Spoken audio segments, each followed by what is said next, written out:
D'accord.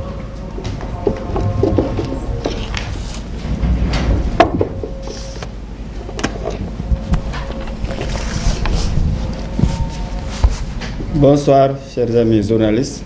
Moi, c'est Mamadou Moustapha Diallo. Je suis membre de PASTEF, de FRAPP et tant d'autres organisations. Mais je suis là présent avec Maître Larifou et le mouvement pour une citoyenneté africaine pour apporter notre soutien au peuple de la RDC Congo qui subissent, comme vous le savez tous, vous le voyez sans doute dans les télévisions, dans les réseaux sociaux, on voit vraiment que voilà, il y a de grands problèmes au niveau de la RDC. Donc nous sommes là en tant qu'Africains.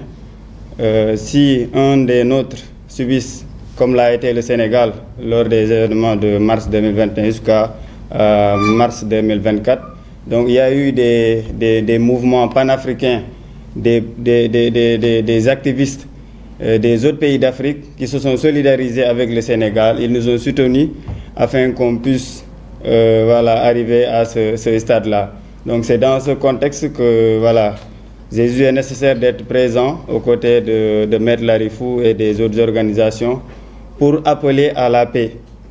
Parce que le PASTEF, nous prônons pour l'unité africaine. Et donc, pour qu'il y ait unité africaine, il faut d'abord qu'il y ait la paix un peu partout dans le continent africain. Donc, j'appelle également son Excellence le Président Bassirou Diomaye Faye, donc d'user de son potentiel diplomatique. Pourquoi pas se déplacer au niveau des deux pays, le Rwanda ainsi que la RDC, pour essayer de ramener le dialogue, de ramener la paix. Parce que nous tous, voilà, il y a nos frères qui sont là-bas et vraiment, également, nous interpellons l'Union africaine dirigée par Mohamed Ould El Ghazouani de la Mauritanie.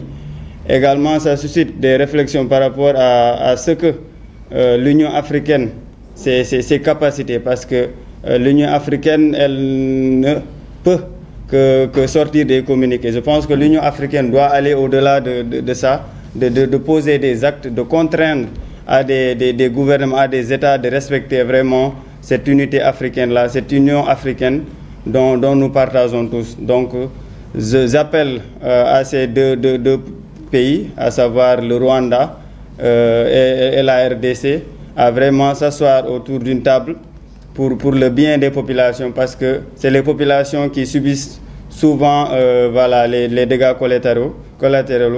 Donc vraiment, c'est ce que je voulais apporter comme mot. Merci beaucoup.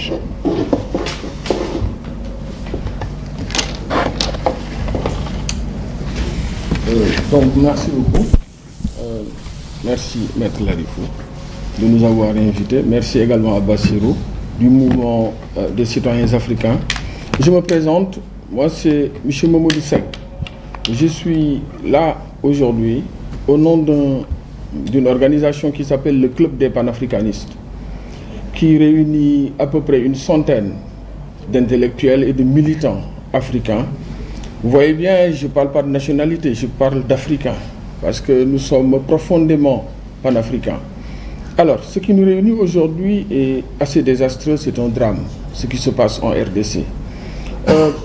Cette guerre qui a recommencé, on va le dire comme ça, depuis 2021, est en train de faire subir aux populations de la RDC et notamment de la partie est de cette république sœur une situation extrêmement difficile.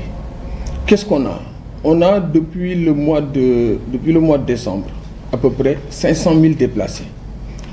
On a l'essentiel des armées de cette région, notamment les armées rwandaises, burundaises, tanzaniennes.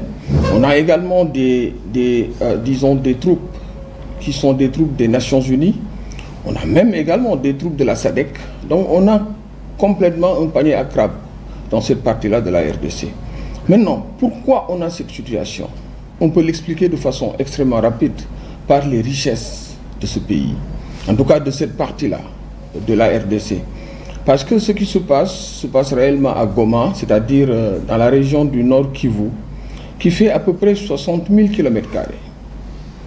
Le président de la République sœur de RDC, Tshisekedi, nous parle d'une agression du Rwanda.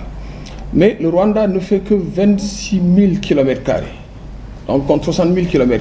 Et la RDC qui est agressée fait à peu près 90 fois le Rwanda.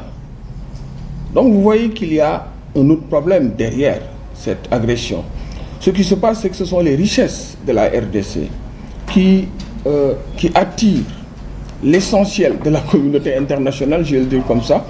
Et on va forcément lancer un appel d'abord à toute la communauté internationale. Puisque de toute façon, les minerais de la RDC, comme le cobalt ou le coltan, sont utilisés par l'essentiel de la communauté internationale. Donc nous lançons un appel à toute la communauté internationale. Nous lançons également un appel à l'Union africaine. Bien sûr, on va nous parler d'intangibilité des frontières, mais il faut également comprendre que de part et d'autre de la frontière entre la RDC et le Rwanda, il y a exactement les mêmes peuples. Les Tutsis, les Hutus, les Banyamulenge, ce sont exactement les mêmes peuples qui sont de part et d'autre de ces frontières. Donc il faudra peut-être se poser une question sur la fiabilité de nos frontières, sur leur viabilité. Mais là, on va peut-être y revenir une autre fois. On va lancer également un appel à la communauté des États de l'Afrique centrale et de l'Afrique du Sud, notamment la SADC. Donc quelque part, nous lançons un appel à toutes ces organisations pour que les populations de la RDC ne souffrent pas davantage parce que ce sont également des Africains. C'est ce que je voulais dire. Merci beaucoup.